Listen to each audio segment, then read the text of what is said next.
I put the question in the chat, and you can find it there. You don't have to. Let's not look it up now. Okay, so listen, we have. I put on the whiteboard a list of idioms. A list of idioms. What does it mean to have butterflies in your stomach, and ants in your pants, and cold feet, and a green thumb, and a bee in your bonnet? Dadia, read numbers 6 through 10, please. Your nose to the greenstone, your foot in your mouth, two left feet, a rule of thumb, a lead foot. Okay, a lead foot. Lead foot. Okay. It looks like the context is important. Okay, and Katya, how about if you read 11 through 15? Learn something by the skin of your teeth, your shoulder to the wheel, a nose for use, itchy fingers, and what about in one ear and out the other? In one ear and out the other. Okay, so here's your assignment. Katya,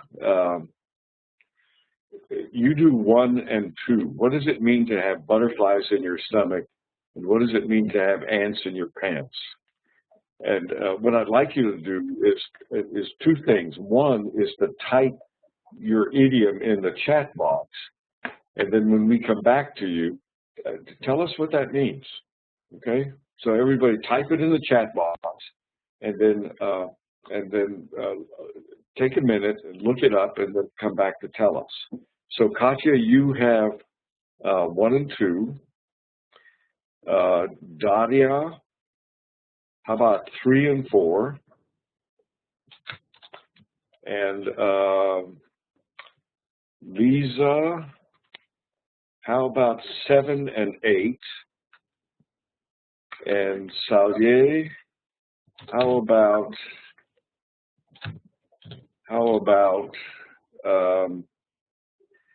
11 and 14 and 15? I'm giving you 3. All right. These are all idioms that have to do with parts of the body.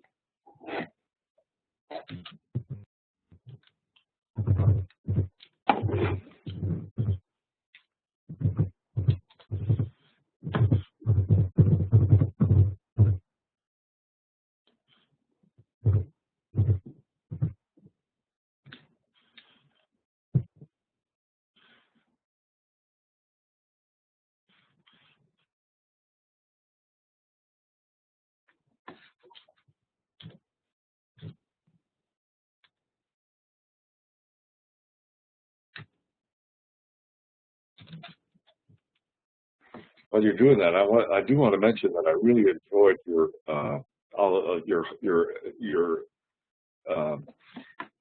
essays. Actually, I guess we would call them riffs. I really enjoyed your riffs on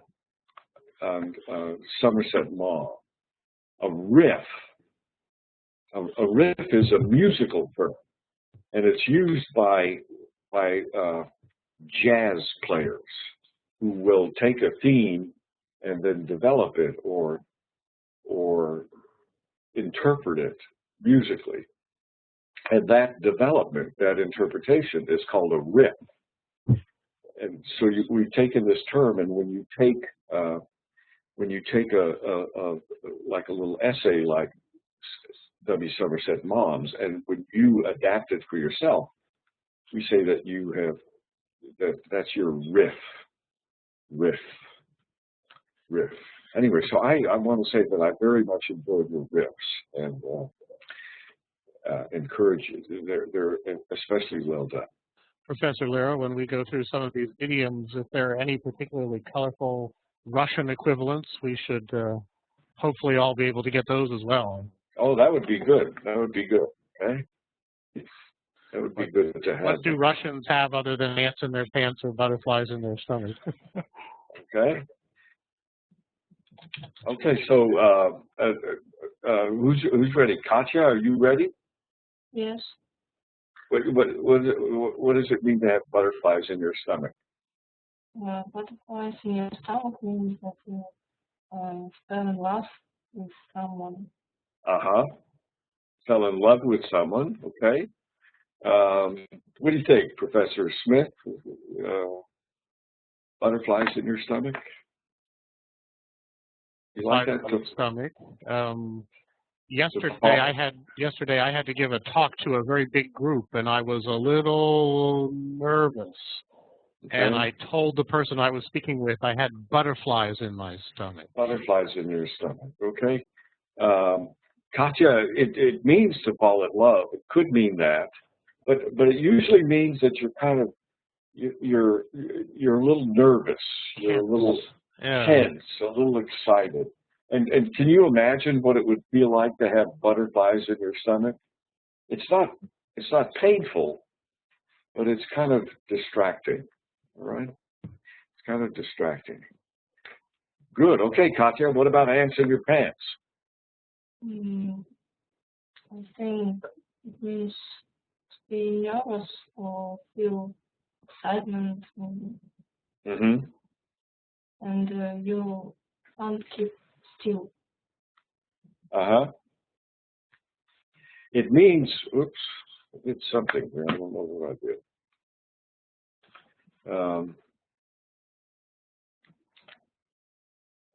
It means, ants in your pants, it means parents say that to children. They say, sit down, sit down. What do you have, ants in your pants? You have ants in your pants where the children is fidgety and nervous and wiggling around. What do you think, Professor Marston? This was an expression I heard a lot when I was a kid. Yeah. Because I always was raring to go, impatient to get started. Let's do it now. Of course, now I'm never like that. Right. Okay. But, that's what it meant for me. What would be? Maybe, but. What would be a good Russian equivalent? So we have ants in our pants, like Professor Marston. What would a Russian phrase be, Katya? Butterflies in your stomach. Or ants in your pants. First is бабочки в животе. And does that make sense in Russian? Would you hear that phrase? Yes. We use this phrase. And we use it when we speak about love, I think. So it's the same thing, butterflies in your stomach. Yes. But more about love. And what about ants in your pants? Муравьи в штанах. And go ahead and translate that.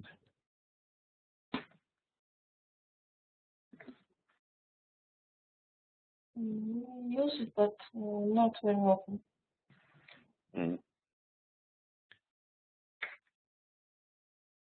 Can you type it in the chat, maybe? And it was number one, бабочки в животе? В животе, да. So literally, Professor Marston, butterflies in your stomach goes in Russian. Good. But there it means to be in love, huh? In love. Oh. And we're working on ants in your pants here.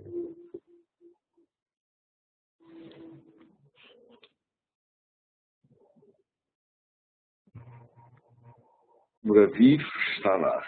Stanach.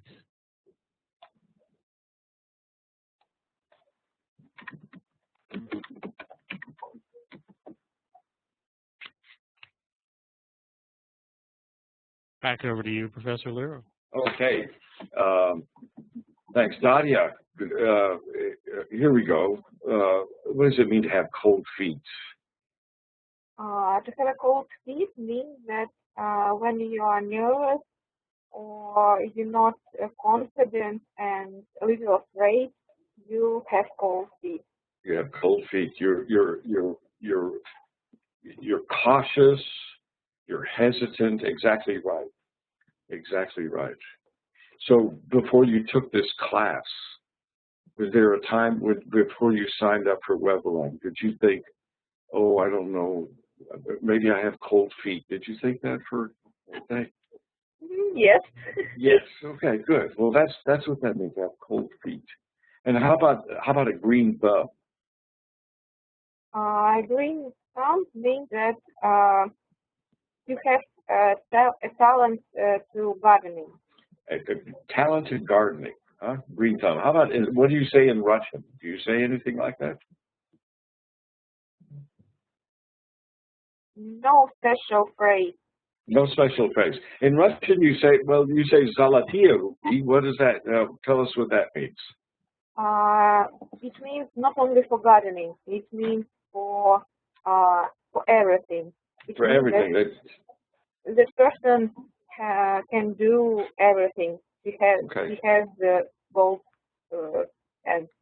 Gold hands. Gold hands. The Germans have that phrase, Professor Lero. Goldene Hände.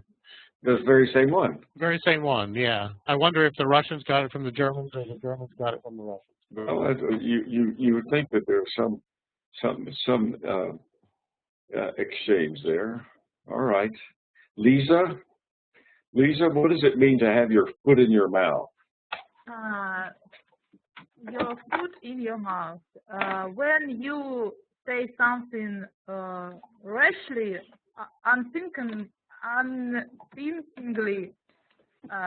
it may hurt some person, and one of your friends may say you put your foot in your mouth. You put your foot in your mouth. Remember the other day we were talking about a gaffe. What is a gaffe?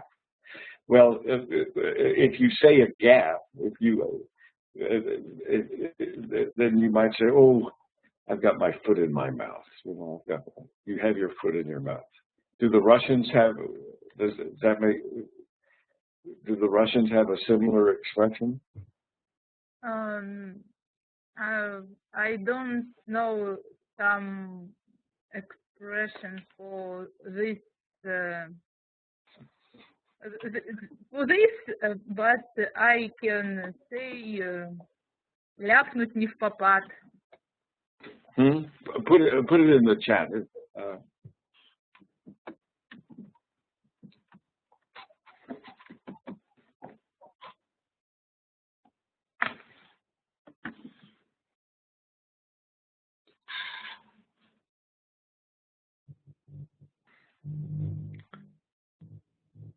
Okay, good.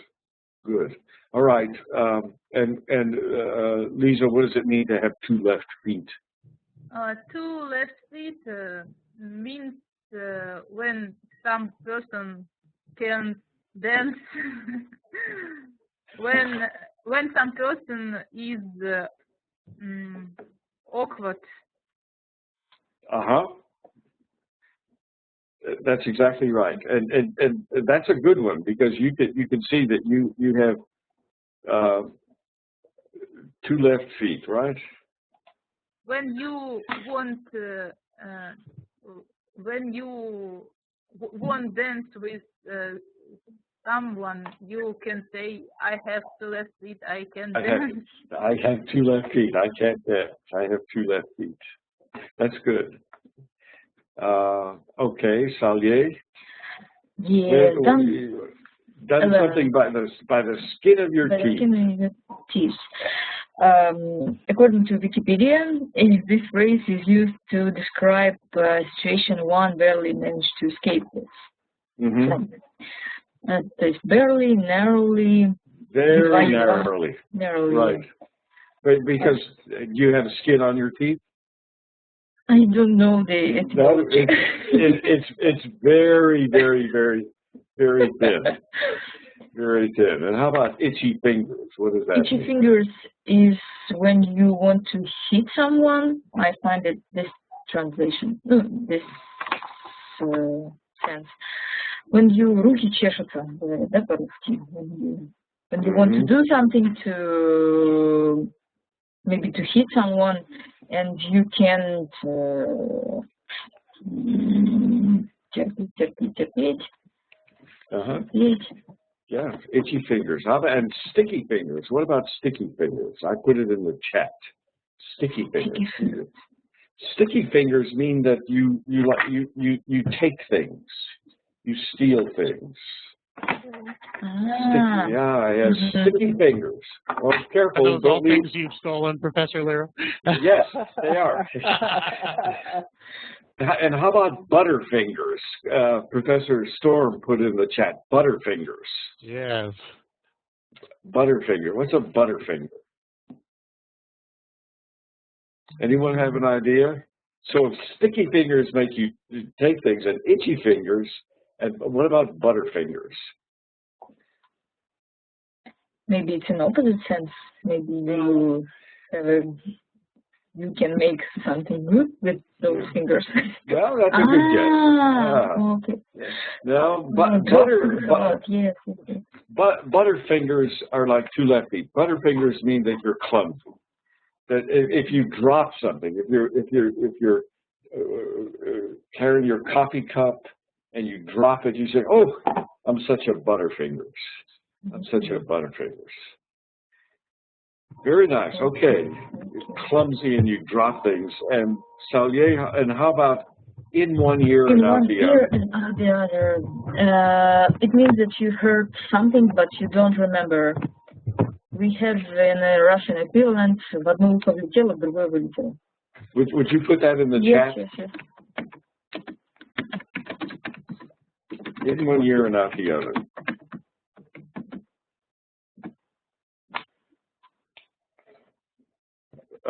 In one ear and out the other. Good. It means that you forget, that you don't understand. It means, and it also means that that you don't pay attention. Or you say to your child, "Oh, I've told you 100 times to clean your room," and it goes in one ear and out the other. And out the other. Good, very nice. All right, well, thanks, ladies. That was really quite well done. And I'm going to give it. These are good expressions, and thank you for your Russian contributions. So, and now, Professor. Before we pass it off, should we do lead foot just to cover that one? Oh yeah, lead foot, number 10. Lead foot, number 10. What do you think? Anyone have a guess? Lead foot. Maybe it's about a leader. When you lead something. No. Lead. We're talking about lead, the metal. The metal. What is characteristic of lead, the metal? It's very heavy, right? Lead. Lead, the metal, is very heavy. So if you have a lead foot, if you're a driver and you have a lead foot, Lisa, what do you think that means? Do you drive a car, Lisa? No, I don't drive car. You don't? No. So what do you think a lead foot means? If you're a driver. For driver, maybe it means that the driver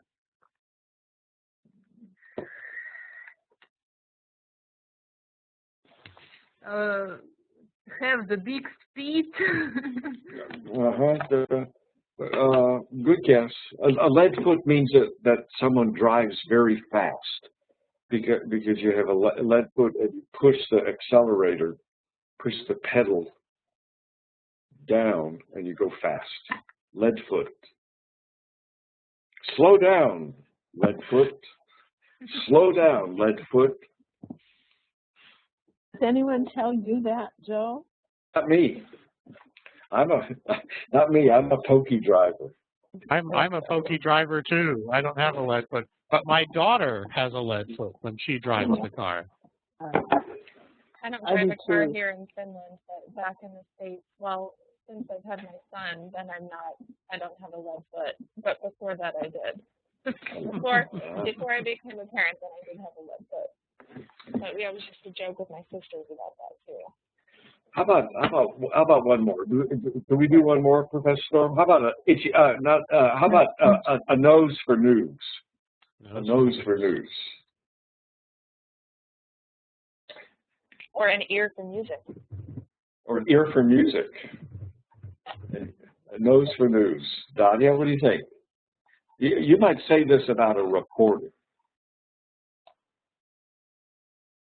Or Gossip. Or a gossip, or a neighborhood busybody. A nose for news. A nose for news. What's going on at school today? What's going on in the department? Oh, I don't know. Ask Dadia. She has a nose for news. Ask Dadia. She has a nose for news. Salye, what does that mean? I guess it means that we use this phrase to describe someone who is interested in many information, not really truthful, but he keeps a lot of information. He should try to communicate with many people and tell them all that she knows about something. Right. Somebody who knows, or somebody who knows where to find out things. Somebody who knows where to find out things. Okay, very nice. Very well done. Thank you. Thank you, ladies. Thank you very much. Okay, Professor Storm. Okay. I also wrote in the chat there to a person with an ear for music. Somebody who can hear a note and can replicate it on. Right. Maybe you don't need music. Maybe do it without sheet music anyway. You say that person plays by ear. Yeah. Play by ear. That's right. Oops, don't look at these yet. No cheating. Okay. So today our topic is science. I'm just going to put verse, but it's not really a competition which one is more correct today, but we're talking about science and religion. So my first question to you all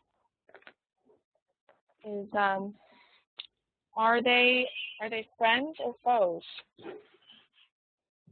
Are science and religion friends or foes? Just your opinion. Is there something that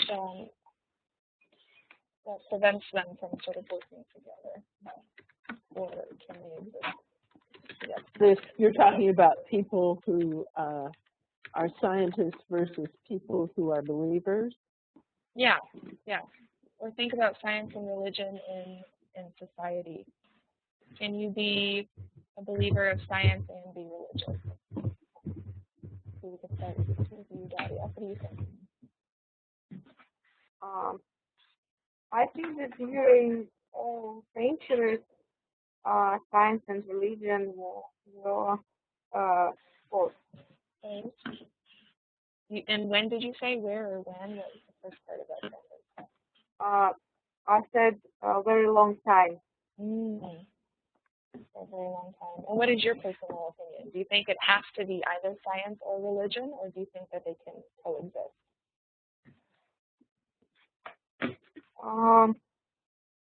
I don't think that they can cooperate because the religion is the belief, and belief in science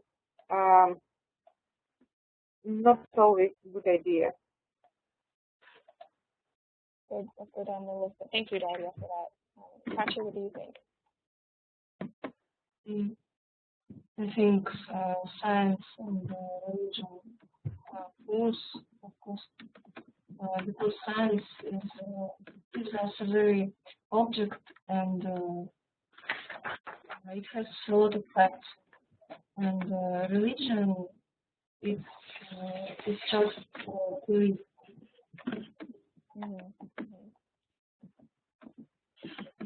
That's why they can't.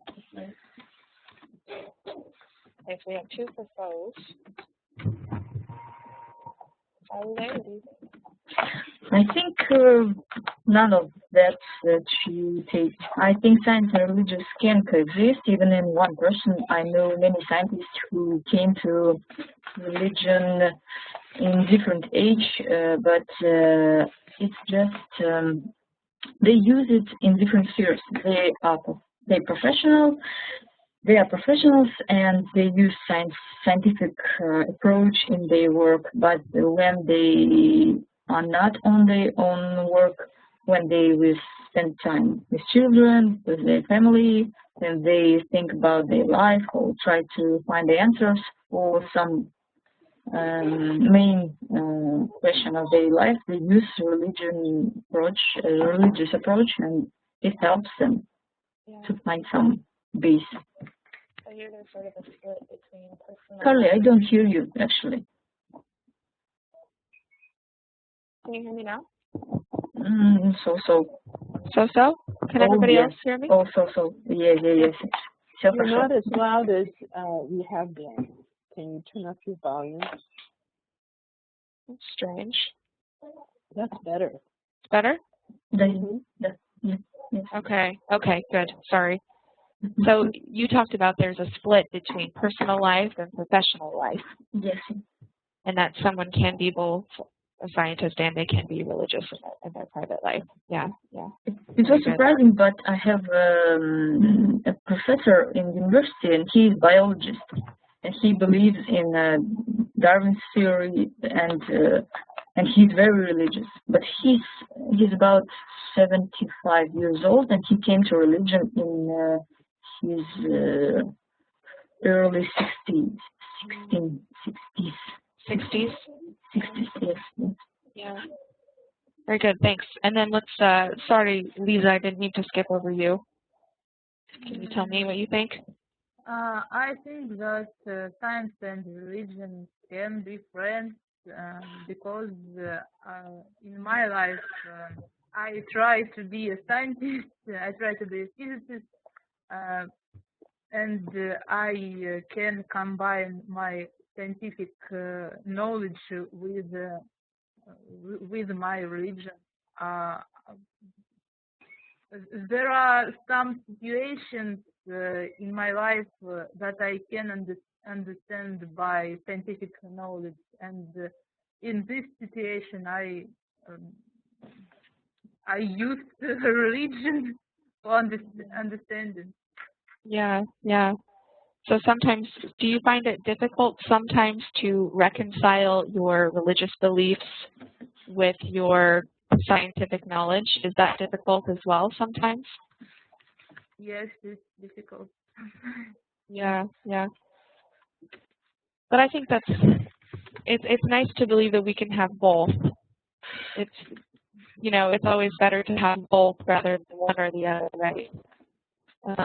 So then my next question for you all is whether or not you agree or disagree with this statement. The more you know, the less you believe. And so you have to tell me which part of this sentence represents science and which represents religion. So you can agree, disagree. It's sort of along the similar lines as our first question, but not entirely. And let's start with you again, Lisa, with this statement. Do you agree or do you disagree? Me? Yep. I think that scientist or believer can say this statement: the more you know, the less you believe, and I disagree with this statement. I think the new knowledge about the world can't make you less believe.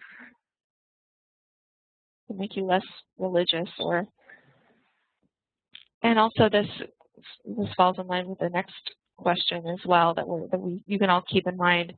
Do you have to be either analytical? Do you have to have either an analytical mind, or can you also be intuitive? Because Lisa, which would you say is a scientist more analytical or more intuitive?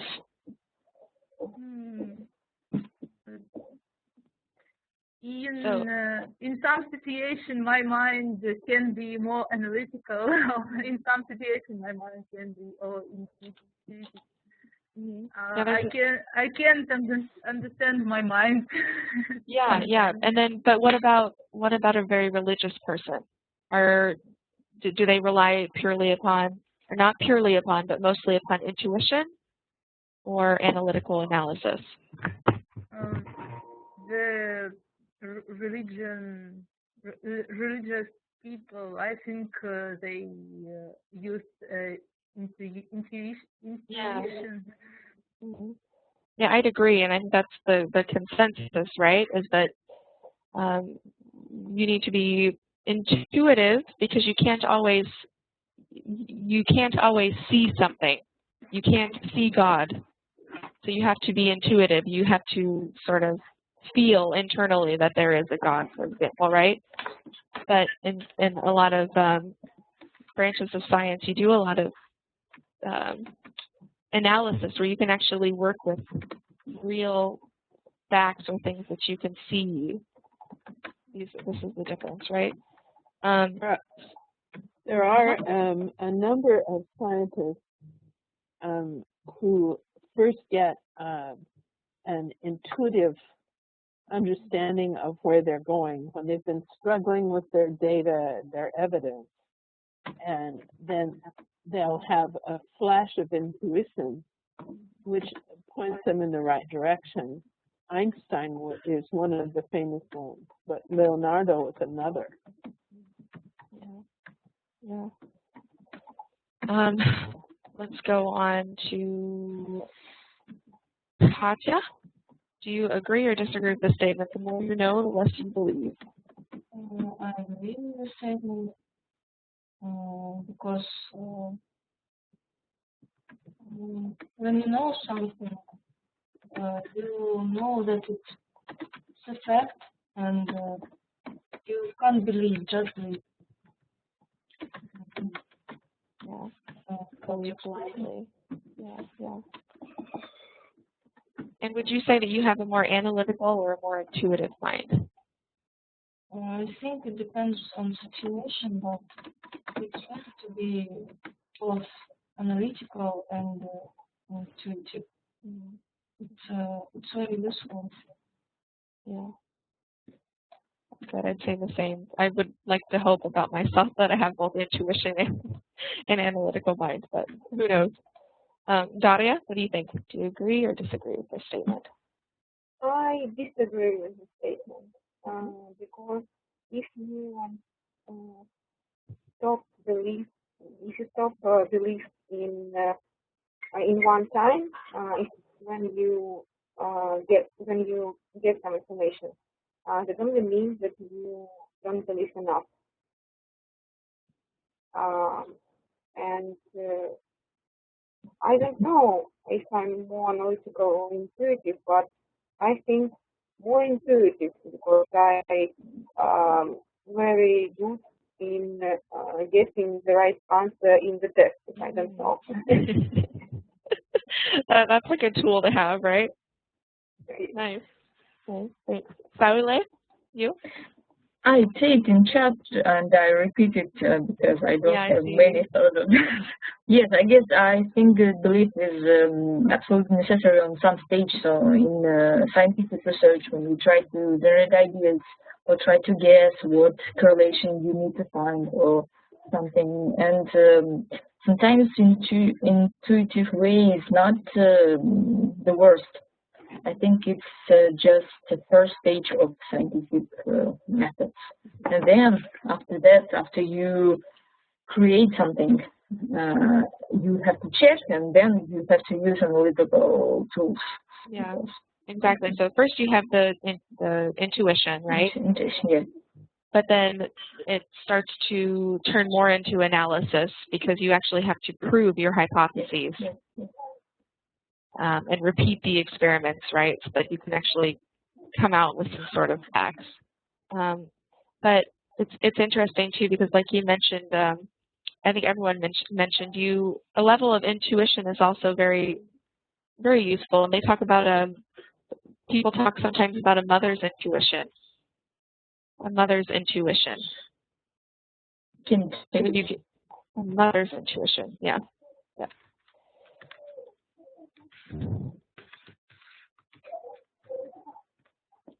Mother's intuition. Yes. Mother's intuition. Yes, it's unique to the way a mother feels about her child. Perhaps they can sense that something is wrong, or sometimes sense that they're in danger, or just simply knowing how to handle their child in a certain situation, even though it's not perhaps what some others would do or recommend. But I would say there's something to that as well.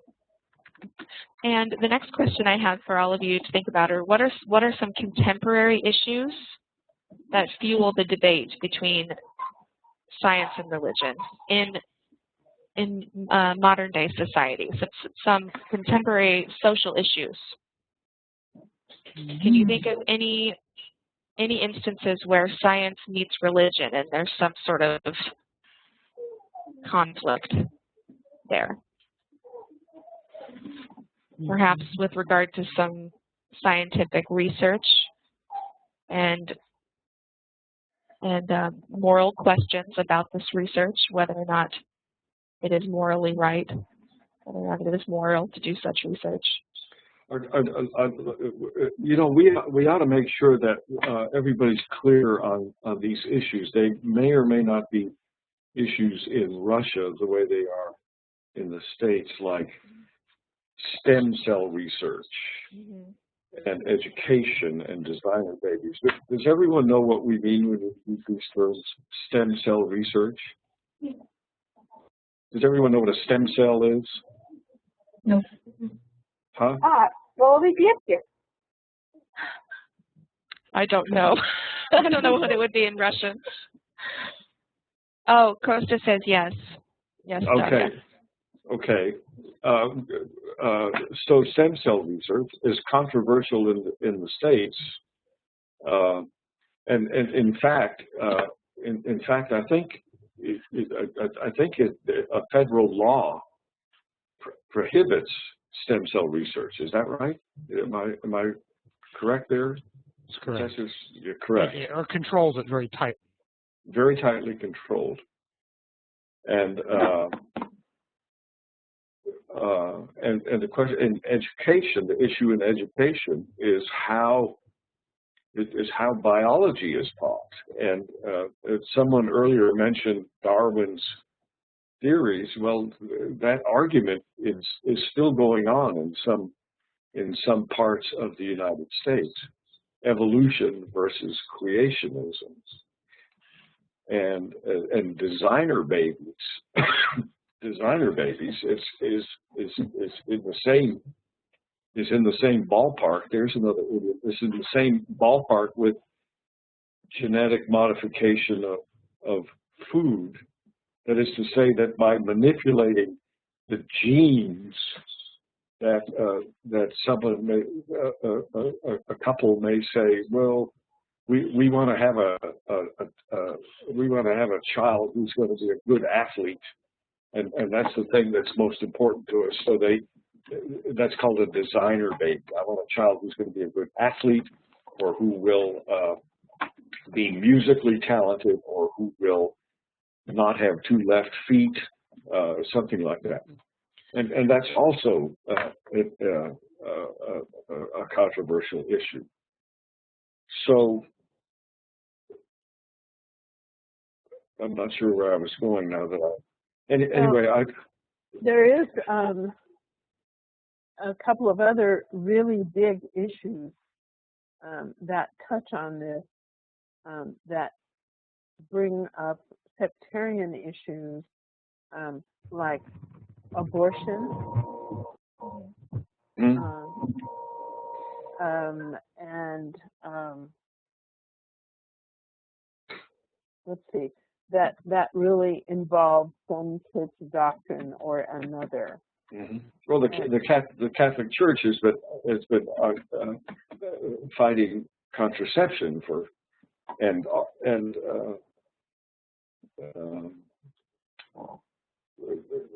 it's been fighting contraception.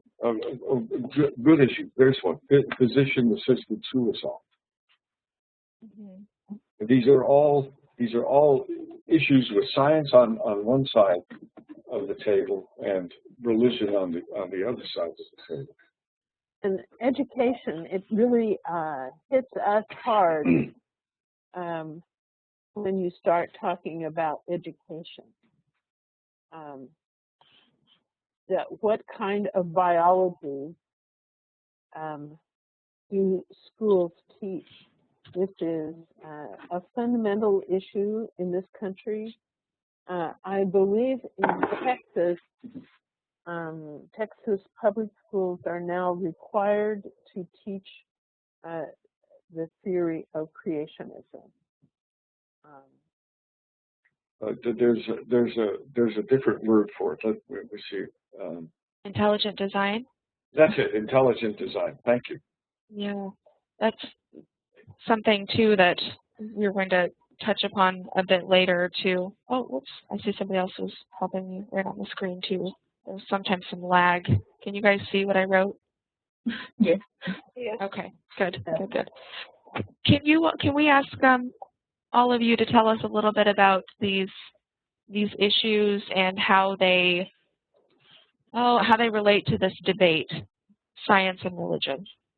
So if somebody feels more comfortable talking about stem cell research, whoever would like to do that. Daria, your ears perked up when you heard stem cell. Yes, but I don't actually know what it is. I know that scientists find out these stem cells which have some great functions, and if I'm not mistaken, they can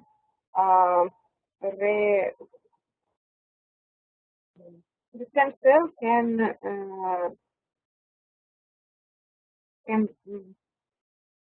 when it gets to the right area, it can be every kind of cell in the it has to be.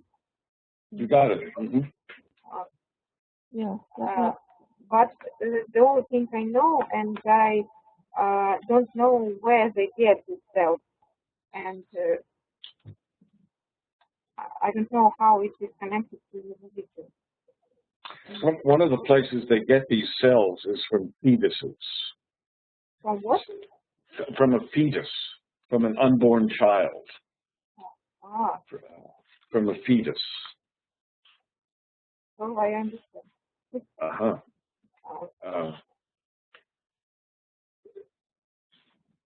And there is no other way to get the cells. I don't know. Professor Smith, do you know? Or some from newborns, but mostly fetuses. Yeah, so obviously it'd be controversial for that reason in and of itself.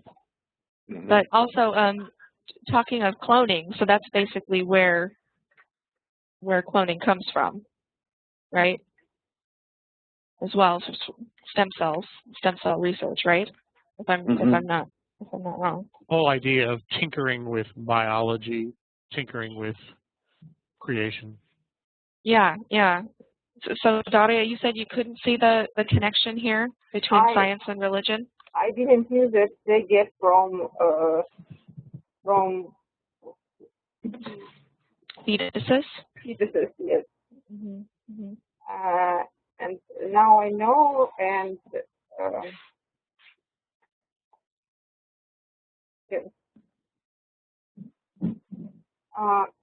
from the one hand, the stem cells is a great way of helping people from very different diseases. But on the other hand, that's the science argument. Yes. Yes. On the other hand, On the go other ahead, hand, Nadia. the child from fetuses is, I don't know, if it's a way to get the cells and not to harm to a child, unborn child, and not to kill him. Yeah. But yeah, that's really good. Do you see though that I also liked Professor Smith, your word tinkering? Tinkering. The verb tinkering. Tinkering with biology or tinkering with creation. It means playing around with. The religious argument is that we do not have the right to play around with life or to artificially create. Yeah, or to artificially create another life. We don't have the right to play God, to fiddle with, to tinker with, to play with, as if it's a toy. So that's the argument there. What about designer babies? Katya? I don't see something terrible in this. If parents want to design their babies, there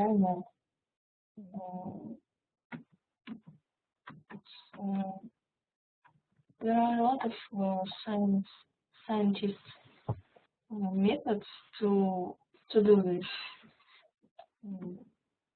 And when I was preparing to my biology exams, we discussed these themes with my tutor, and she gave me a lot of information about it. And we came to the conclusion that it is not awful. So I think, why not?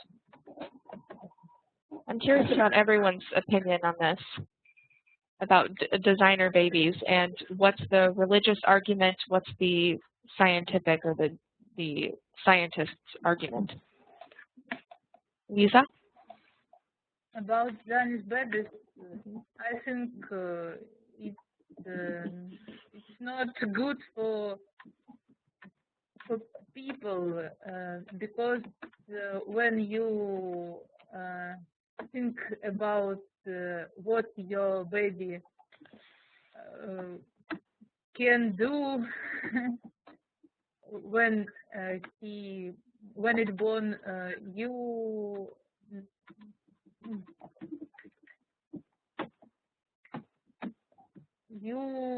are selfish. I think. Yeah, it's also it's almost like buying a product at the grocery store, right? You could just choose. You could say, I want to have a boy. I want him to have blue eyes. I want him to have black hair, and to have these sorts of traits. And it seems, but perhaps because I'm a parent, maybe I have a different view on this than I would have otherwise, you know. But it's, on the one hand, it's wonderful that science can do these things. On the other hand, what's wrong with the child that you would have naturally without any interference, right? Let me play devil's advocate here. If you live in a family where there is a genetically inherited disease like hemophilia, and you would like to have a healthy child, then you may wish there is some way to genetically modify or design a baby who will not be a hemophiliac. If just thinking about hemophilia, that I know that only boys with 2 genes of hemophilia have this disease, and those are only with 2 genes or with 1, that doesn't matter. They only can give it to their children, and they have no So for design labels, it's only matters to choose if it will be a boy or a girl, and it doesn't matter to choose that the child will have blue eyes, black hair, or it would be an actress. It's, I think, the science argument to help have healthy children without disease. I'm curious also what you think about that, Sayule, about both sides of that. But I also see what Professor Marston was saying, that there are cases where it seems it's the right thing to do. It's difficult to know what is the right thing to do. Mm-hmm. I think it's a key question, because in religious it's all clear. We have God who is above us, and we all equal before Him, if I can say Him to God, okay? About Sure. that. And when we're talking about science, it's a question who has the right to make decisions about people's life, people's health, and so on. And we can, I understand that science has almost always has a good purpose, but consequences are not always so good for humanity.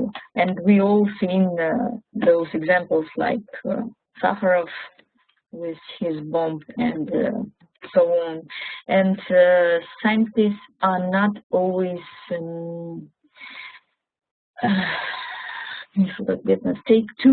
take a responsibility for those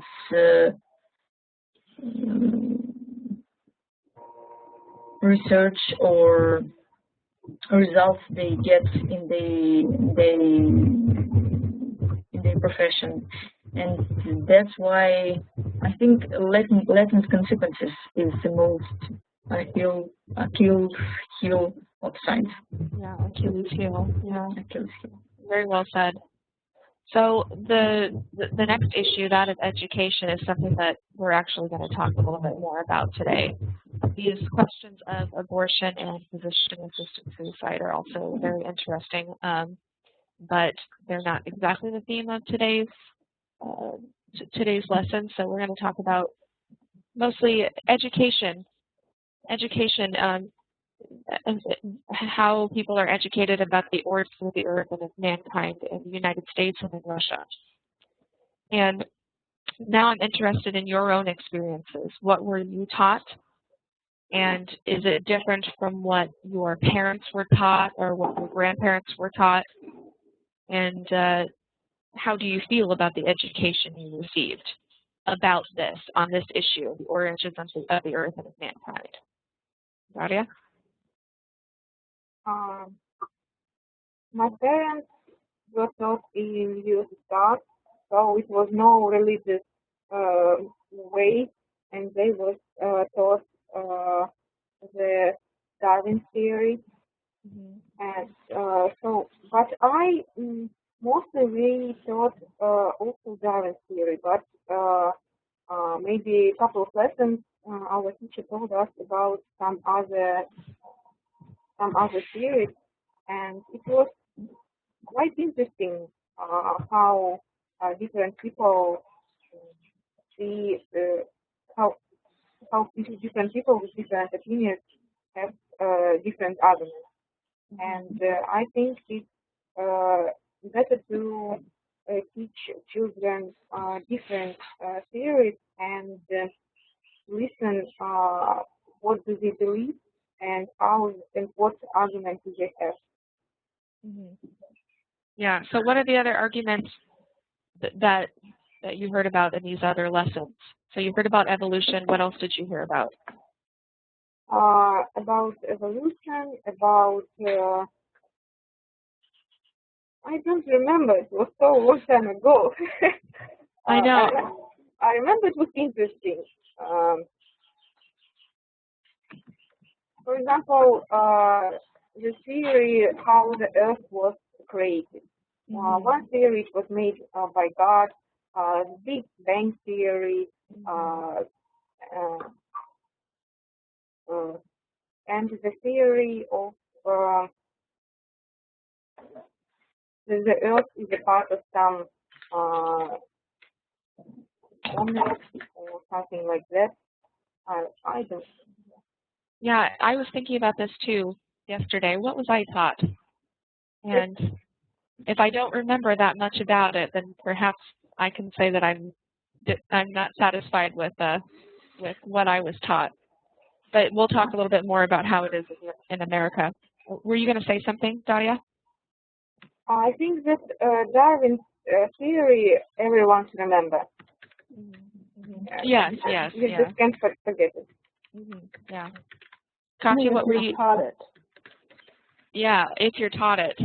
That's the question. If you're taught it, yeah. Kate, I'm sorry, Kate. I've been calling you Katya. I hope that's okay. It's just, it's a natural sort of reaction. But is that okay? Do you prefer Kate? It doesn't matter. Okay. Your experiences?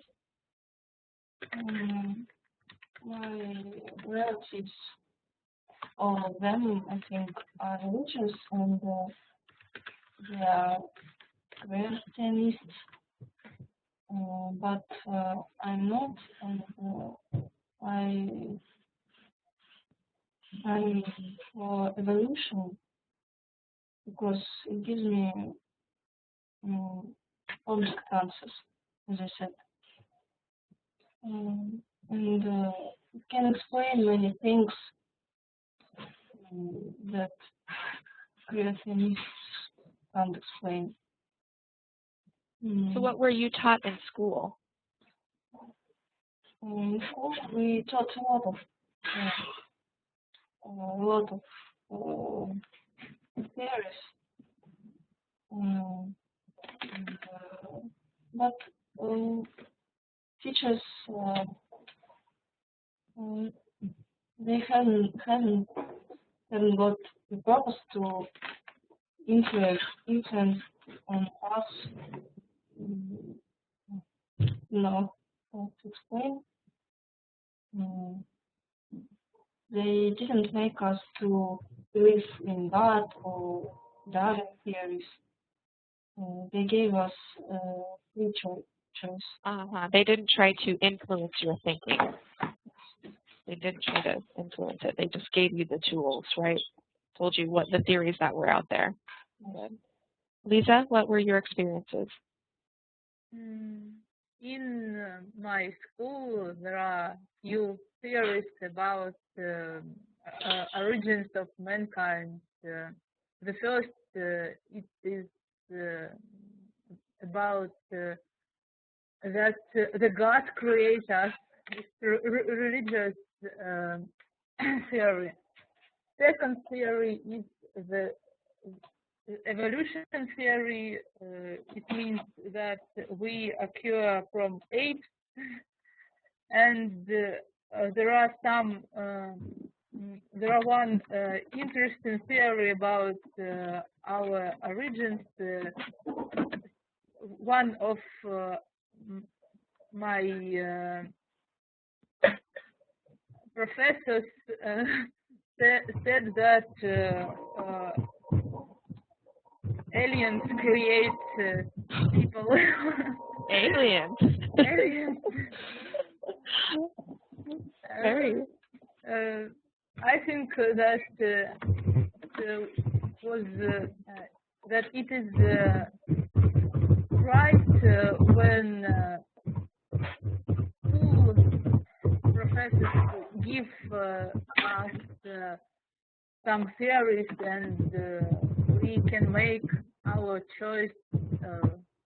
We can think about it and we can make choice. But for me, I still can't make choice. I can't understand how we occur. You know, I understand that, but sooner or later, you're going to have children, and your children are going to ask you that question, and you'll have to have an answer of some kind. If not for yourself, then for your children.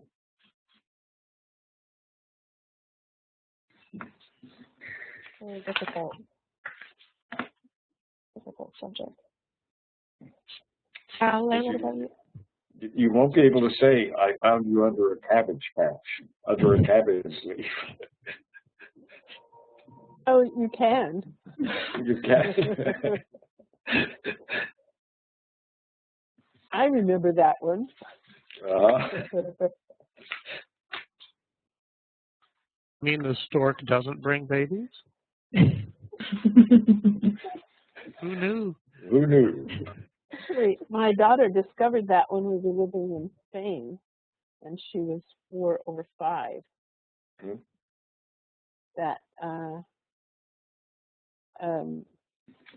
some of the beliefs that she had gotten to the tender age of 4 were not shared, and the first one to go was the Easter Bunny. She really believed in the Easter Bunny, and they didn't have an Easter Bunny. And so that led her to thinking about those, and she said, well, what about the tooth fairy? Another problematic idea, because they don't have the tooth fairy. In Spain, they have Ratoncito Perez, a cute little mouse named Perez, who comes and takes your teeth under your pillow. And so we went through those and said, well, you know, this is a way of thinking. And then she says, well, what about God, Papa? Oh. I don't want to derail the conversation, but do all of you know what we're talking about when a child loses a tooth? In the United States, you put the tooth under the pillow, and the tooth fairy, that's the great Zubnoid Duch or something like that, will come in the middle of the night and leave some money. So what happens in Russia? Salve, what happens in Russia? Nothing. I don't. Zubnaya Fey. Aha. I don't remember such tales in my childhood, but now when we watch American cartoons or films for children, we know who is Zubnaya Fey is, but we didn't have such legends in my childhood. So we just lose our tooth absolutely free. You just lose the tooth. Yes. Lose the tooth. Value whatsoever. Zubnaya Feya. That's good to know. That's a new word for me. That's the word of the day. That's good for me as well. I like it. I didn't know that. That's interesting. Check some teeth here while Saule, you didn't get to tell us about your... Yes. I was surprised with Lisa's story about different theories that they were taught in school, because we have biology and we have one theory, Darwin theory, that we try to understand, and there was no other hypothesis of origin of mankind. And it's obvious because school prepare us for university, and university is a way you can try to find your way to science, and that's why it's the only theory that we try to learn. But now the debates are very active in Russia, because we have our government tried to include in school programs such a discipline as base of religious воспитание, how to say it in English, education. Not education, but must be kind of decay. Upbringing. Upbringing. There you go. Thank you. Yes, base of religious upbringing. I don't know how to write. Can you type it in chat? Sure. And I think that the next generation will know about religion version of mankind's origin. But I didn't have the variety. Bringing up a child. Okay. Upbringing. Okay. Is it different from what your parents were taught? No, my parents were Soviet students, and that's why yes, there was no religion at all. Yeah. My grandparents didn't get an education because in our ethnic group they were not included in educational system, and my grandfather didn't went to school, if I'm not mistaken. Yes. Yeah. Oh, wow. Yeah. Interesting perspective on that, though. So my next question, I was hoping all of us, do you all see the chart that I put on this page? We have creationism on the left side and evolution on the right. I want to just talk about the key differences. The key differences between creationism and evolution. So the differences in, okay, let's start with first, how was Earth created? Right? Or where did it come from?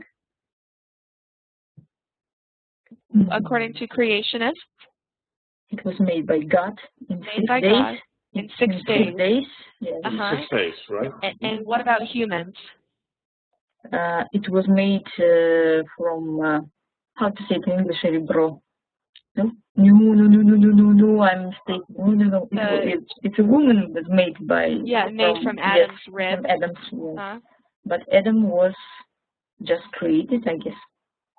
Yeah. So first came Adam, and then came Eve, made from his rib. And so, when did people come into existence? When did men and women come into existence? Was this immediately when the Earth was created, or only later? I don't remember. It's sometime during. Say again. As I remember, it was the 6th day. Yeah, I think so too. If I remember correctly, on the 6th day. On the 6th day. So, yeah. And what about evolution? It doesn't tell us how the Earth was created. That doesn't tell us. That's a separate Big Bang theory, or one of them, for example. But when and how mankind came to exist. You don't have to remember the specifics, but it's just. The man was evolution made from monkey. Yep. Yeah. Evolved. Men evolved. Oops. Men evolved from, we could say, the closest relative was monkey. Okay. So men evolved, right? And it relies upon Darwin's theory. It's not even necessarily a theory anymore. It's been proven, right? And then creationism is based upon the Bible. We know those things. It's just I seldom stop to think about the differences in when the Earth was created, when men and women were created, and that huge difference there. And so I'm curious what you all think about. Do you have any predictions? Because that's the next thing we're gonna write is your predictions about what is taught in America. I want to hear your thoughts. They don't have to be facts. They are just what you think. What do you think is taught in America? Or you could say, I think this is taught in America, but mostly in the Northeast, but mostly in the South. Or it can be any sort of prediction. I want to hear what you think people are taught and what you think people believe in America about the origins of the Earth and of mankind. Let's everybody write one prediction on the board. Can you try writing something, everyone? Can you just make sure that I think that you all have the privileges to do this. Yeah, it seems as though you have all of the privileges.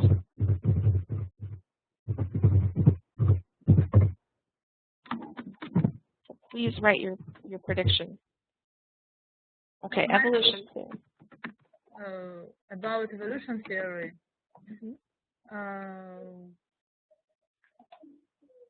I think that this theory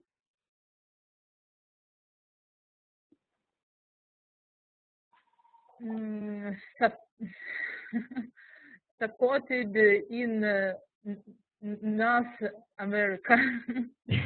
In the northern part? In the northern America.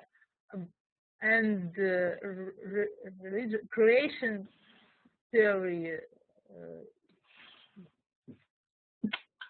mostly believe in Southern America. I don't know. Well, that's a good generalization, Lisa. That's if you had to generalize that's good. Very good. I'm just writing that so we know who's is who's. Good. Good. And who else is? I see something in pink.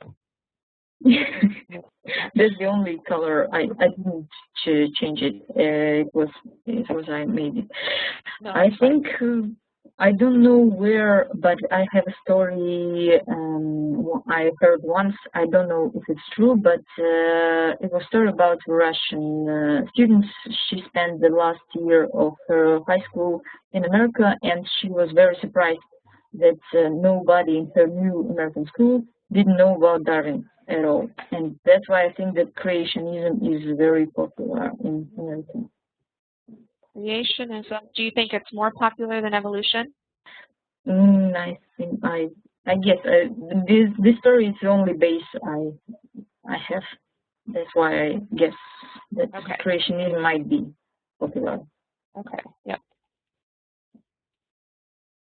I guess it's a question of level of religion, the role that religion plays in each state. Yeah. Good prediction. And now we have to hear from Kate and from Daria.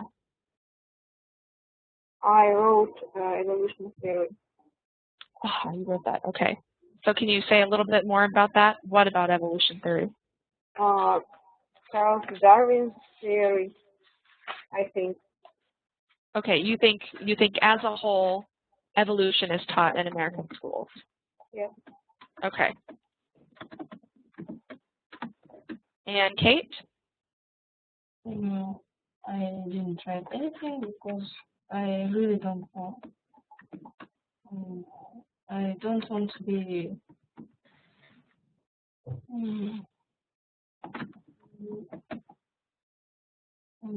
objectively. It's okay. It's just a prediction. I'm just curious. Maybe creationism, but I don't know. You said creationism is taught? Yes. In American schools. Okay. Now we're running out of time. I'm hoping if we have the permission of the rest of the professors, maybe we can continue a bit with this next week. But let's have a look here. Does everyone see this? If this picture is too big, please reduce the size. Please make it smaller. At the bottom left hand of the screen, make it a smaller percentage so that you can see all of it. Let's see whose predictions were right. 46% of Americans believe in the creationist view that God created humans in their present form. The prevalence of this creationist view of the origin of humans is essentially unchanged since Gallup first asked the question in 1982. Wow. There has been a little bit of change, and Gallup is this polling organization. They do a lot of statistical. Very interesting. Yeah. Yeah. So 46% here. Does everyone see my arrow? Yeah. And 32% that humans formed over millions of years from less advanced forms of life with, the key word being here, with God's guidance. So this is like what Professor Lero mentioned before, intelligent design. It's a form of creationism, but it allows for a bit of evolution as well. 15% of Americans believe humans formed over millions of years from less advanced forms of life, but God had no part in the process. This is pure evolution. 15% pure evolution. The rest, some religion and all religion. You know, in a way, I guess I'm surprised, but in a way I'm not surprised. Darwin's theory was developed less than 100 years ago, and for all of history, for all of Western history,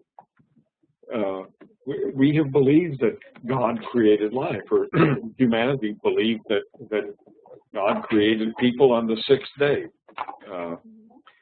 So to overcome that long held belief in 100 years would be expecting a great deal. There are still people who believe that the Earth is flat. Yeah. It's scary when you think about that part. This is good. Everyone, we are out of time, and like I said, I'm hoping, if it's okay with you, Professor Smith and Lero and Marston, perhaps we can spend at least maybe a half hour of next class finishing this. Let's do it. Let's do it. Good rich topic, yeah. So,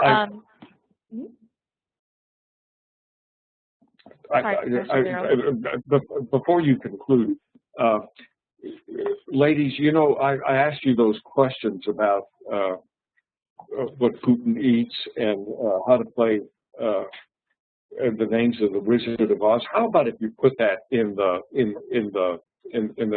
blog, in the homework assignment? Just go ahead and write the answers to my question, and the writing practice will be good for you. Okay, so go ahead and put that in there sometime between now and next week. Professor Storm, thanks. Yeah, no problem.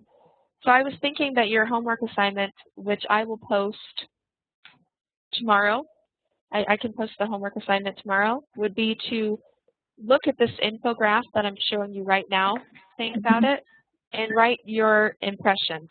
Were your predictions correct? Were they incorrect? What other questions do you still have on this subject? And we can finish it next time, because there's a lot more that I want to talk about on how schools deal with the issue of evolution versus creationism. And there's a lot to be said on this subject. So, will you please post the infographic as well? Yes, I will post it in the blog if I can. Cool. Yeah. So does anyone have any questions before we end? Nope. Thank you all very much for your conversation. It was great. Thank you so much. Very good. Good discussion. I loved it. Tough theme. Nicely done. Yeah, tough theme. It is for sure. Have a good week, y'all. See you all next week. Thank you. Thank you. Goodbye, everyone. Goodbye. Thank you so much. Bye, everyone. Goodbye. Bye.